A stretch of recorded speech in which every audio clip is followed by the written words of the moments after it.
Hindi ko malaman kung paano masasagot ang sinabi ni Miss Monica. Hindi ko masabing naiintindihan ko ang asawa ni Sir Luke dahil hindi ko alam ang kanilang sitwasyon. Si Josh ba? Paano ko malaman niyang may anak siya? Mangungulila din ba siya kay John? Nanaisin ba niyang makilala ang anak niya?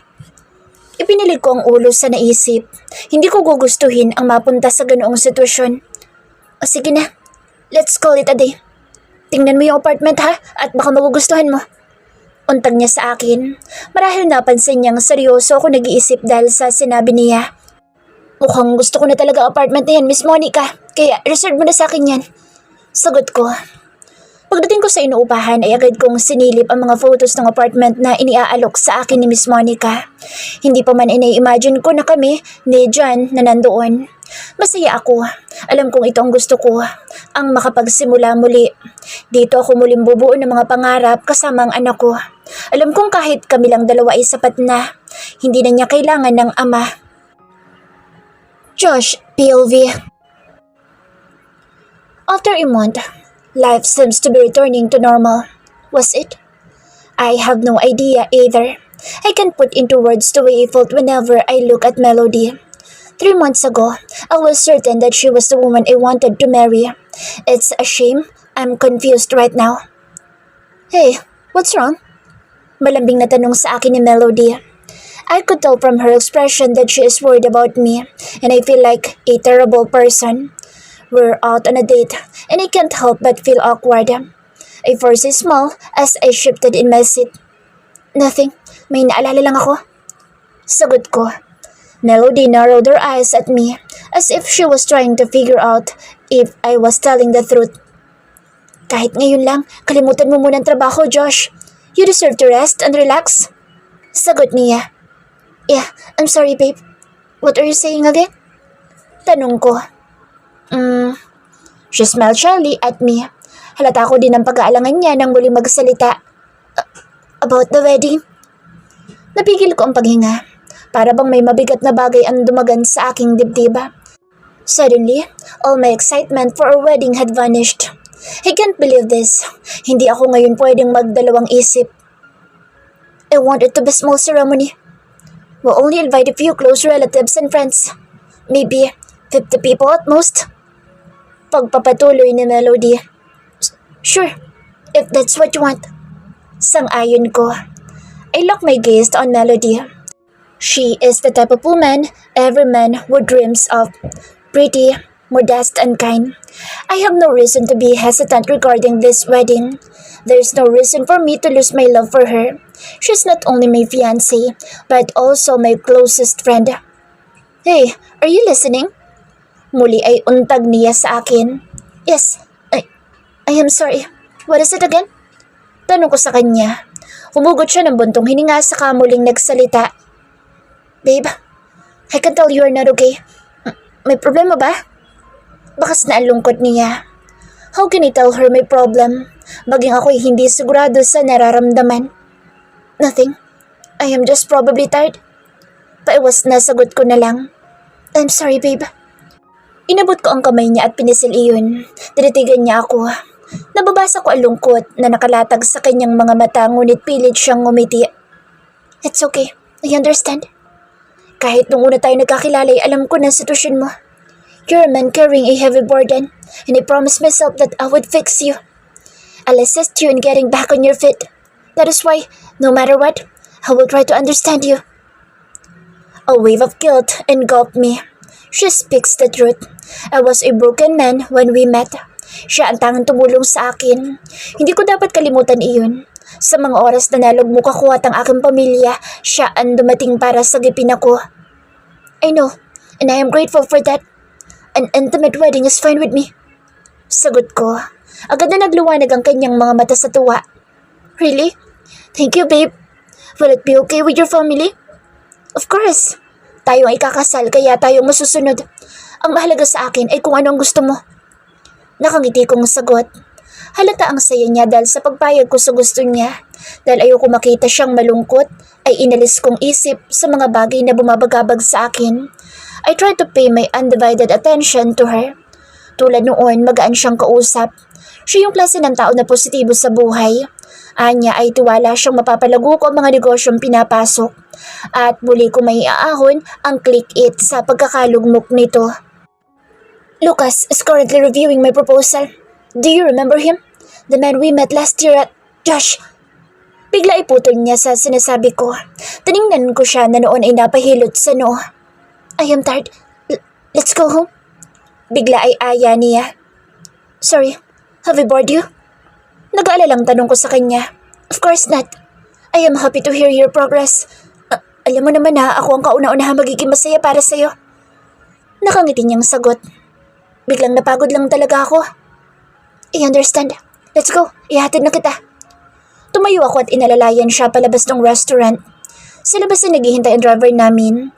Inihatid ko na sa Melody patungo sa kanila sa mansyon ng mga magulang niya.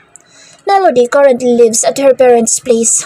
Noong una ay mag-isa siyang namumuhay sa kanyang kondo, ngunit noong nakaraang taon ay pinili niyang bumalik sa mansyon ng kanyang mga magulang. Good night, babe. I had a great night. Nakangiti niyang baling sa akin bago umibis ng sasakyan. Me too.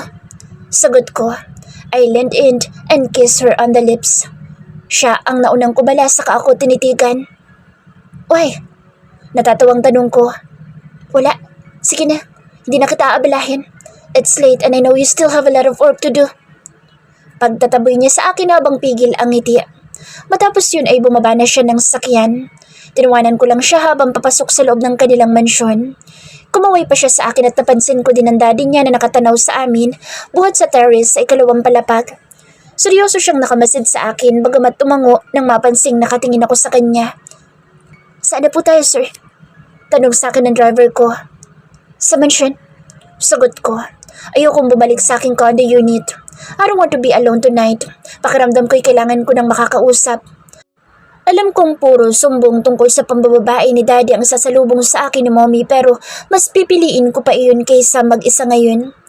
Nagsimulang umusad ang sakyan at itinuon ko ang mga mata sa labas ng bintana. Madilim ang paligid. I don't know, but the busy street appears depressing to me. Just looking at it makes me feel lonely. Batid kong malungkot ako. My heart seems to be yearning for something ngunit hindi ko matukoy kung ano. Napahilot na lang ako sa noo. I don't like what I am feeling right now. I'm probably just too stressed. Pagdating sa mansyon ay tahimik na ang kabahayan at ilan na lang ang ilaw na buhay. Agad akong dumiretso sa bar at kumuha ng alak. Malamang ay tulog na si mommy at hindi na niya namalayan ang pagdating ko. Nagsalin ako ng alak sa baso saka naupo sa bar stool. Mataman ako nag-iisip. For days, iniwasan kong isipin si Aliyah. Ayoko nang alamin pa ang kahit na ano tungkol sa kanya. Ngayon, Kuya, napalingon ako sa babaeng tumawag sa akin. Oh, Isabel, kadarating mo lang ba? Tanong ko. Napansin ko nakasuot pa siya ng dress at mukhang galing siya sa labas. Yeah, bakit nandito ka? Ganting tanong niya. Sa pagtataka ko ay naupo siya sa tabi ko. Alam kong siya ang pinakatahimik sa aming magkakapatid. She has always been the most reserved. Hindi siya madalas makipag-usap sa ibang ngunit simula noong mag-college siya ay napansin ko ang naging pagbabago niya. Nagkaroon na din siya ng mga kaibigan. Alam ko din na may boyfriend na din siya. Mom told me that you already have a boyfriend. Simula ko. Yeah, pero mabait naman si Jeff, Kuya. Pag-amin niya, nahimigan ko ang pagkailang sa boses niya. Matapos yun ay natahimik siya. Ramdam kong may nais siyang sabihin ngunit nag-aalangan lang siya. What is it? Hindi na nakatiis na tanong ko sa kanya. Nang tingnan ko siya ay naging malikot ang kanyang mga mata na labis kong ipinagtaka. I don't know if I should be telling this to you, Kuya. Or if I'm doing the right thing. Simulan niya na nagpatigil sa akma kong pagsimsim ng alak. Kunat noong sinulyapan ko siya. Heaven, I'm too tired to deal with another family drama. Tell me already. Last month, I saw Ate Aliyah. Noong nag-beach kami ng mga barkada ko. Mabilis na sagot niya. The mention of Aliyah's name stunned me, ngunit nagkunwari akong hindi apektado. So, what if you saw her? Alam mo naman na nangyari sa amin. Baliwalang sagot ko. She's the reason why we are struggling now. I know, Kuya, and I hate her because of what she did to you. But I saw her in a hospital at may kasama siyang bata. Parang sumabog ang tenga ko sa narinig. Si Aliyah? Sa hospital at may kasamang bata? May anak na ba siya? Ni minsan na hindi sumagi sa isip ko ang posibilidad na may anak siya. She never once mentioned it to me. At bakit naman niya sasabihin sa'yo? Mapang-usig na tanong na isang bahagi ng utak ko. Bigla hindi ko magawang magsalita.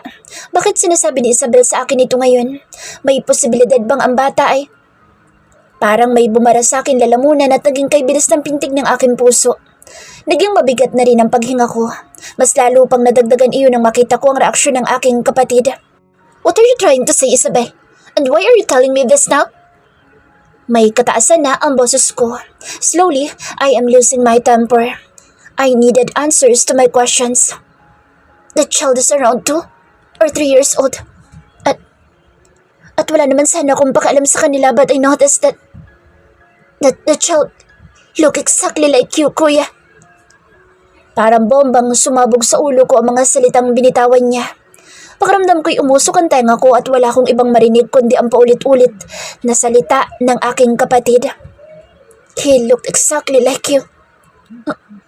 Are you sure?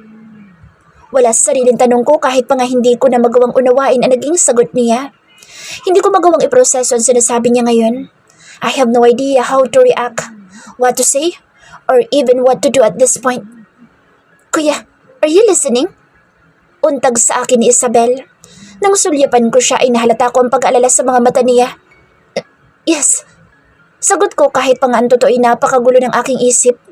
Sinubukan kong kalmahin ang sarili. Hindi pa ako nakakasigurong anak nga ni Aliyah nakita ni Isabel. But I know it is not impossible. Shit, hindi ko na alam. Bakit hindi man lang sinabi sa akin ni Aliyah kung nagkaanak man kami? She had lots of chances to tell me. Or did she really have no intention of telling me? Parang kinurot ang puso ko sa naisip. Sadya bang itinatago niya sa akin ang totoo? Ayaw ba niyang malaman kung nagkaanak kami? How dare she? But you forced her to live. Sagot na naman ng isang bahagi ng utak ko dahilan para matigilan ako. Shit, tuluyan ang naglahong epekto ng alak sa aking sistema. Sa halip ay nanlalamig ako. For the first time in my life, I don't know what to do. I wanted to get my keys and drive to Aliyah's house to confront her. I paid his hospital bill in secret. Kuya, malakas ang kutob kong anak niyo ni Ate Aliyah ang bata. His name is John. Pagpapatuloy ni Isabella. Noon ko na tuluyang nabitawan ng hawak na baso. John? That's when I realized. I'm not sure when, but I heard someone ask Aliyah about John. Mas lalo ko natulala. The shock is making my stomach turn. What if he's my son? I need to know the truth. Mabilis ang aking mga hakbang patungo sa aking opisina. My mind is a jumbled mess. I'm not even sure if I can work effectively today. Kagabi ay halos hindi ako nakatulog matapos ang pag-uusap namin ni Isabel. Wala umano siyang pinagsabihan ng nalaman niya. Anya ay nahalata niyang umiiwas si Aliyah sa kanya noong magkita sila sa hospital. Malinaw na plano niyang ilihim ang tungkol sa anak at nagtagumpay siya. Kirami na mga tanong sa aking isipan ngunit alam kong tanging si Aliyah lang ang makakasagot noon. I don't know how to react if the child is indeed mine. Wala akong kaalam-alam at gusto ko magalit kay Aliyah dahil hindi niya sinabi sa akin ang tungkol kay John. Ngunit sa kabilang banda ay hindi ko siya masisisi kung naglihim siya. Tama pa bang isisi ko iyon sa naging kasalanan niya sa akin? Tama bang makaramdam ako ng galit sa kanya? Batid kong mas nagagalit ako sa aking sarili. Tom, kasalanan ko kung bakit ako nasa ganitong sitwasyon. Alam ko kung saan ang probinsya niya pero hindi ko siya sinundan noon. Tinikis ko siya dahil para sa akin ay tapos na kami. Kahit pa may sapat akong dahilan kung bakit kami naghiwalay, hindi ko pa rin maiwasang sisihin ang sarili. Call the Human Resources Department and request a copy of Elias Velasco's file. Utos ko sa sekretary ko bago tuluyang pumasok sa opisina. I could see her surprised at my unusual request. Gayunpaman ay hindi na siya nagtanong at agad na tumalima para tawagan ng HR office. Hindi ako mapakali sa opisina habang hinihintay ang file ni Aliyah. Ilang minuto lang ay nakita kong may email sa akin na naglalaman ng copy ng files ni Aliyah. After reading her profile, my eyes began to tear up. Here it is. She declared one child to be her dependent. The child's name is John. How could I have missed this? I looked at the child's birth date and exclaimed in frustration as I calculated the date. She gave birth to a baby boy just 6 months after I pushed her away. It is safe to assume the child is mine.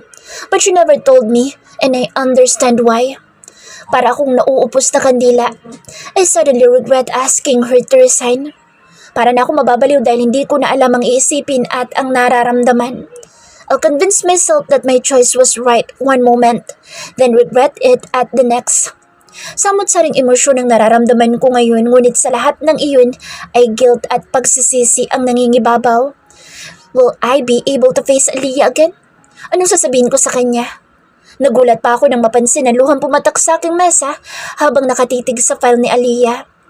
3 months after having a baby, she was hard. It doesn't make sense. Saan napunta ang pera na tinanggap niya buhat kay mommy noon? Wala akong sagot sa mga tanong ko ngayon. Wala akong masisisi kundi ang sarili ko lang din. I didn't take the chance to ask her. To really ask her. I admit I was harsh to her while she was still working here. I remember seeing her at Luke's office, and my instinct is telling me to visit his office now. Halos hindi ko magawang ito ng atensyon sa trabaho. Ano kayang itsura ni John? Kagabi ay makailang ulit ko ipinalarawan kay Isabel ang itsura ni John, ngunit hindi pa rin iyon sapat. I ended up canceling all my meetings for the morning. I wasted my time looking for Aliyah on social media but I never found her. It's 1:30 in the afternoon, ngunit wala pa rin ako sa wisyo para magtrabaho. Tinampot ko ang cellphone at tinawagan ng driver. Get ready, may pupuntahan tayo. Noon pumasok ang sekretary ko sa aking opisina. Nagtataka siyang napatingin sa akin. Nang tumayo ako at dinampot ang aking mga gamit. Sir, you still have meeting schedule at Please, cancel all my afternoon meetings as well. I have important matter to attend to. Hindi ko na hinintay ang sagot niya. Nauna na akong lumabas ng opisina kasunod siya.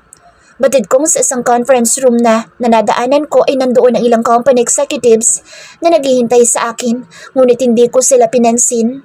Mas mahalaga ang lakad ko ngayon. Pupunta ako sa building ko saan nandoon ang opisina ni Lucas.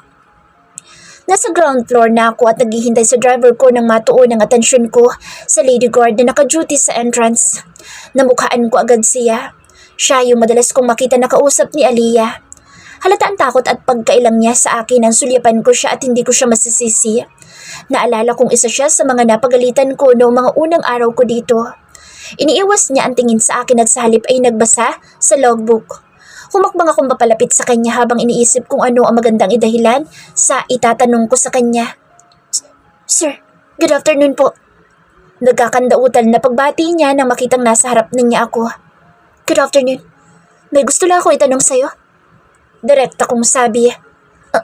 Ano po yun? Bakas ang takot na tanong niya. Saglit muna ako nag-isip bago muling nagsalita. Si Aliyah Velasco. Do you know her social media account? Lakas loob na tanong ko. Napamulagad sa akin ang babae at halata ang matinding pagtataka niya. Yes sir. Pero police bags and perfume lang po niya ang makikita niyo doon. Sagot niya. Halatang hindi siya sigurado kung ibibigay ba niya ang account ni Aliyah sa akin, ngunit alam kong hindi niya ako magagawang suwayin. That's why I'm asking.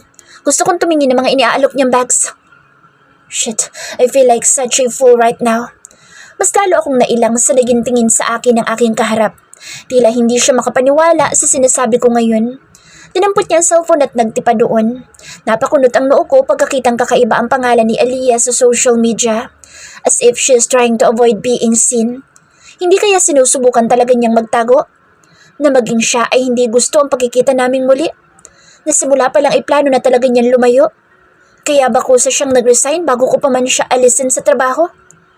Shit, the thought irritates me. How could she do that? Wala ba akong karapatang malaman ng totoo? Iniisip ba niyang hindi ko tatanggapin ang sarili kong anak? Hindi pa man ay nakakaramdam na ako ng takot sa mga posibleng sagot sa aking mga tanong. Muli kong sinulyapan ang cellphone noong lady guard at sinaulo ang account ni Aliyah. Got it. Thank you. Tipid na sagot ko. Hindi na ako nagsayang ng oras at nagtungo na ako sa sakyang naghihintay. Pagpasok ko sa loob ng sasakyan ay saka ko hinanap ang account ni Aliyah.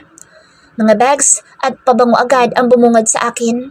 Totoo nga ang sinabi noong lady guard na pulos paninda lang ang makikita ko sa account niya.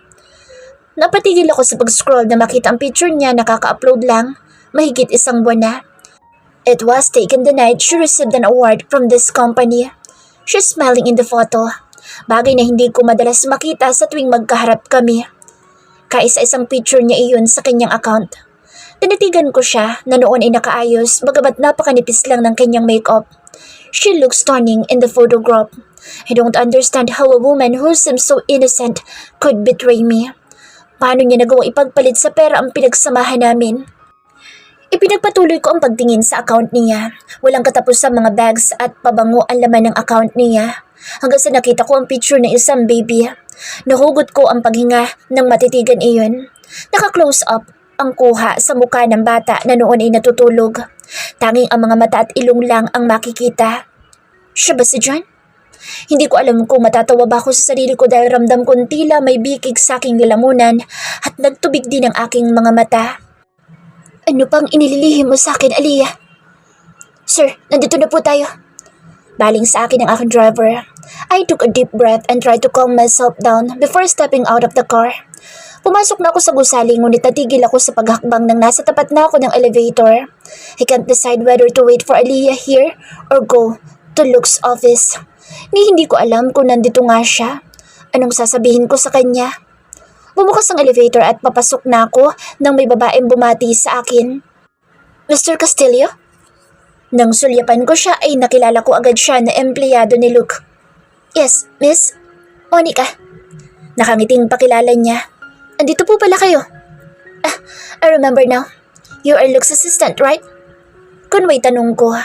Inilibot ko ang tingin sa paligid sa pagbabaka sakaling kasama niya si Aliyah. Yes po, sir. Anyway, sir, nilapitan kita kasi baka papunta ka sa opisina namin. Wala pong tao doon. Nag-early out po ako. Nahihiyang sabi niya. Halata ding guilty siya sa pag-uwi ng maaga. So where's your boss? Tanong ko.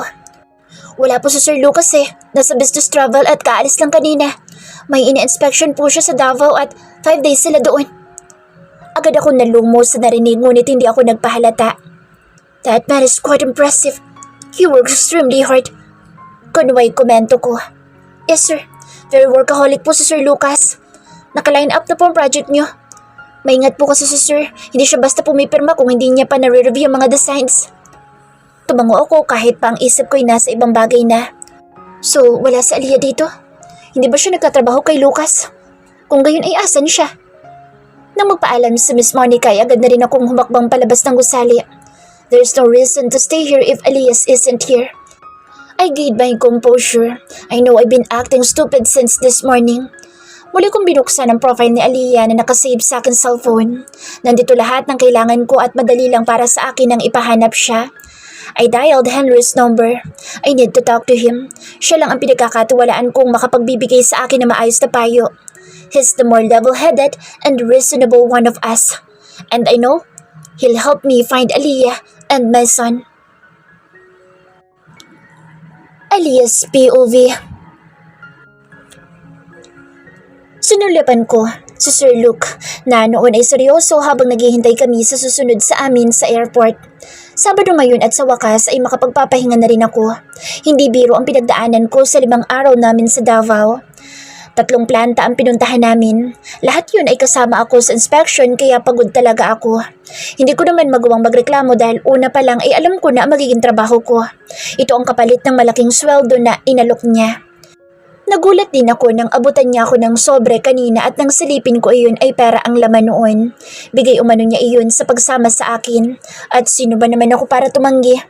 Ngunit sa kabila noon ay hindi pa rin maikakaila na may pagkamasungit talaga siya at tila galit sa mundo. Sigurado ka bang hindi na kayo magpapahatid sa inyo? Pagtitiyak niya nang nasa sasakyan na kami. Hindi sir, doon na lang po sa terminal ng bus. Sagot ko. Bahaging napataas ang kilay niya sa narinig pero hindi na nagsalita. Itinuon lang niyang atensyon sa labas ng sasakyan. Para bang kay lalim ng iniisip niya. Kapag ganoon siya ay hindi ako nagtatangkang makipag-usap sa kanya. Seryosong tao si Sir Luke at totoo nga ang sinabi ni Miss Monica na boring itong kasama. Ano kaya ang dahilan ng hiwalayan nilang mag-asawa? Dahil ba sa pagkamasungit niya? Ipinilig ko ang ulo dahil sa naisip. Hindi ko dapat panghimasukan ang personal niyang buhay. Nagpapahatid ako sa terminal ng bus para sunduin sila nanay, ate Eden at John. Nung nakaraan linggo, bago kami magtungo sa Davao ay pinilit kong makalipat sa apartment na inialok sa akin ni Miss Monica. Hindi naman naging mahirap sa akin iyon dahil konti lang ang mga gamit ko. At bukas nga ay birthday ni John kaya naisipan kong ipasyal siya sa mall. Gusto ko di ipakita kay nanay na kahit papaano ay nagkakaroon na ng pagbabago sa buhay ko. Base sa kwenta ko, sapat na ang sweldo ko para makaipon agad ng pambayad sa graduation fee ni Ate Eden at sa huling hulog ng tuition fee niya. Nagsisimula na rin si ate sa mga racket niya para kumita ng pera kaya mas naging magaan sa akin ang mga bayarin. Palaisipan pa rin sa akin kung sino ang nagbayad sa hospital bills ni John pero kung sino man siya ay malaking tulong sa akin ang ginawa niyang kabutihan. Nandito na po tayo, ma'am. Ani ng driver ng sinakyan namin. Noon ko na pagtantong nasa terminal na nga kami ng boss. Nilingon ko sa Sir Luke at nagpasalamat. Tumango lang siya pagkatapos ay itinuon na muli ang atensyon sa labas. Bumaba na ako sa sasakyan kasunod noong driver na tinulungan akong kunin ang aking bag sa trunk. Matapos magpasalamat ay naglakad na ako patungo sa terminal. Malayo pa lang ako ay tanaw ko na agad sila nanay at ate. Buhat ni nanay si John na noon ay nakasuot ng asul na jacket na may hood. Nay! Ate! Tawag ko sa kanila. Nang makalapit ako sa kanila ay agad kong inabot ang anak. Sino yan, John? Sino yan, ha? Mama yan na. Kausap ni nanay kay John na noon ay agad na namilog ang mga mata at pilit na inaabot ako. Halata din sa kilos niya ang pagkasabik sa akin. Mama! Sigaw pa niya. Baby ko, how are you? Miss mo ba si mama? Tanong ko sa anak sa kaagad siyang hinalikan sa noo. Baby? Baby damulag na yan. Ngalay na ngalay nga ako sa boss. Kunway reklamo ni ate at natawa ako. Totoo namang malaki na si John at hindi na matatawag na baby. Niloloko ka ni tita. Kausap ko naman kay John. Nak, bakit ang dami mo naman yatang dala? Malumanay na tanong sa akin ni nanay habang nakatingin sa bag ko. Galing pa kasi ako sa Davao, nay. Sagot ko. Baka pala pagod ka pa anak. Tara na at para makapagpahinga ka na rin. Anya na inagaw sa akin ang dala kong bag. Wow, Davao? Mukhang maganda talaga ang nakuha mong bagong trabaho ah. Komento ni ate habang naglalakad kami patungong sakay ng jeep. Oo, mas okay ate. Kaya lang ay madalas nga ang travel at OT ko. Sagot ko. Nagpatuloy kami sa pagkukwentuhan buong biyahe. Si John naman ay hindi na bumitaw sa akin hanggang sa makarating kami sa apartment. Inilibot nila nanay ang mga mata sa kabuuan ng aking tinutuluyan. Iilan pa lang ang gamit ko doon dahil kalilipat ko pa lang. Mukhang maayos ang nakuha mo ngayong apartment, sister ah. Bulalas ni ate. Oo ate, maliit lang itong tinutuluyan ko pero higit na maayos na ito kumpara sa dati. Paliwanag ko. Kahit papaano anak ay mapapanatag na ako dahil alam kong maayos naman itong tinutuluyan mo. Kung pwede nga lang nasamahan kita dito. Aba, teka nay, ako may iwan sa bahay at kay Angelo. Ayoko nga. Kontra agad ni ate at natawa ako. Tingnan mo naman ang kapatid mo, mag-isang namumuhay dito. Kalmadong sagot naman ni nanay. Ayos lang naman nay, para sa inyo at kay John naman lahat ng ginagawa ko. Napansin kong tinitigan ako ni nanay sa kamalungkot ng ngumiti. Batid ko nag-aalala at nalulungkot pa rin siya para sa akin. Napakabait ni nanay at wala siyang ibang iniisip kundi ang makabubuti sa amin. Hindi niya alam na mas lalo ko nakaramdam ng guilt dahil pakiramdam ko'y pulos lungkot at sama ng loob lang ang ipinadama ko sa kanya. Kaya gusto kong bumawi ngayon. Alam ko nagkakaedad na rin siya at gusto kong iparana sa kanya yung buhay na hindi siya problemado. Yun naman talaga ang pangarap ko para sa kanya kahit noon pa. Nagkamali nga lang ako at pinairal ko ang puso noon. Hindi ko naman akalain na mauuwi sa wala ang mga pangako ni Josh sa akin noon. Ngayon, pangakong babawi ako sa kanya. O siya, tama ng emote mother. Maganda na tayo na makakain. Singit ni ate sa usapan namin dahil alam niyang baka mauwi na naman iyon sa iyakan. Hoy ikaw, bihisan mo muna si John. Baling din niya sa akin. Natatawang dinampot ko ang anak at dinala sa maliit na kwarto. Doon ko siya kinausap habang binibihisan. Kahit pa malayo ako sa kanya, sinisigurado kong hindi niya ako malilimutan. Palagi ko siyang tinatawagan at kapag may pagkakataon ay umuwi ako sa probinsya, lalo na sa mga importanteng okasyon. Naulinigan ko naman sila nanay at ate na nagkukwentuhan habang abala sa kusina. malapit lang sa labas ng aking kwarto.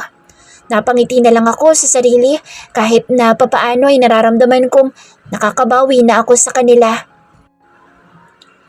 Kinabukasan ay maaga kong gumising. Nilingon ko si John na tulog sa tabi ko. Nakaawang pa ang kanyang bibig at gumagalaw ang malalantik na pilik mata. Ang gwapo mo naman, anak. Aaminin kong may mga pagkakataon na naiiyak na lang ako kapag nagigising ako mag-isa sa umaga. Kung pwede lang ay gusto ko makasama ang anak ko at masubaybayan ang kanyang paglaki. May mga oras na miss ko siya, tinihiling ko na sana'y katulad ako ng ibang ina, nakapilang ang kanilang mga anak pag uwi sa kanilang bahay.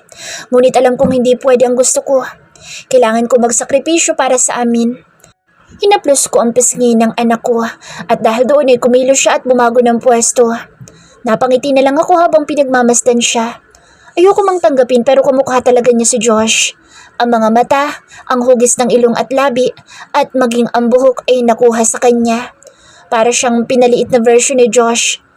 Nang lingunin ko si nanay sa kabilang tabi ni Josh, ay saka ko napagtantong gising na pala siya at pinagmamasdan kaming mag-ina. Nakangiti siya. Maaliwalas ang mukha niya ngayon, hindi tulad dati naramdam ko ang lungkot niya. Maya-maya'y bumangon na rin siya at niligpit na ang unan at kumot na ginamit.